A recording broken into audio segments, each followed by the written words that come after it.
നമസ്തേ, പുതിയൊരു വീഡിയോയിലേക്ക് നിങ്ങൾക്ക് എല്ലാവർക്കും സ്വാഗതം. ഇന്ന് ഞാൻ ഉണ്ടാക്കിയത് കപ്പ കുഴച്ച് വേവിച്ച് റെഡിയാക്കിയതാണ്. അതെങ്ങനെയാണെന്ന് വെച്ചാൽ, ഞാൻ കപ്പ നല്ലപോലെ കഴുകി റെഡിയാക്കി ചെറുതായിട്ട് കൊത്തിയരിഞ്ഞ് കുക്കറിലിട്ട് സ്വല്പം വെള്ളവും കൂടെ ഉപ്പും ചേർത്തങ്ങ് അടുപ്പേ വയ്ക്കും. ഞാൻ ഇവിടെ നട്ട് വളർത്തിയ കപ്പയാണ്, അതുകൊണ്ട് നല്ല ടേസ്റ്റാണ്, പെട്ടെന്ന് വേവുകയും ചെയ്തു.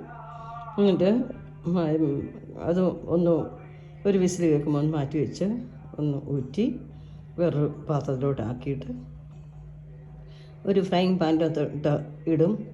അതിന് പച്ചമുളകും കറിവേപ്പിലയും ജീരകവും വെളുത്തുള്ളിയും എല്ലാം കൂടെ ശകലം മഞ്ഞൾപ്പൊടിയും തേങ്ങയും എല്ലാം കൂടെ ഒന്ന് ആദ്യം ഞാൻ പച്ചമുളകും വെളുത്തുള്ളിയും ജീരകവും കറിവേപ്പിലയും കൂടെ ഒന്ന് ഇടികരിൽ വെച്ചൊന്ന് ചതച്ചെടുത്തിട്ട് ഈ കപ്പയ്ക്കകത്തേക്ക് ഇടും.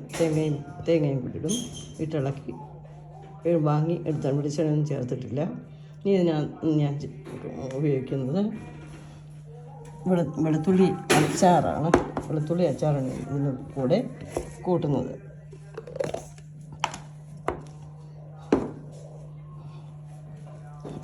നല്ല ടേസ്റ്റാണ്. നമുക്കെല്ലാവർക്കും പെട്ടെന്ന് തന്നെ ഒരു 10-15 മിനിറ്റ് കൊണ്ട് കപ്പപ്പുഴുക്കുണ്ടാക്കി കഴിക്കാൻ പറ്റും. നമസ്തേ. മറ്റൊരു വീഡിയോയിലേക്ക് ഇനിയും വരാം. ഒരാളെ എനിക്ക് കമൻ്റ് ഇട്ടിരുന്നു ഉണ്ടാക്കി വെക്കണമെന്ന്. അതിനാണ് ഇപ്പം ഉണ്ടാക്കിയതെടുത്ത് അങ്ങോട്ട് പോസ്റ്റ് ചെയ്തത്. നമസ്തേ.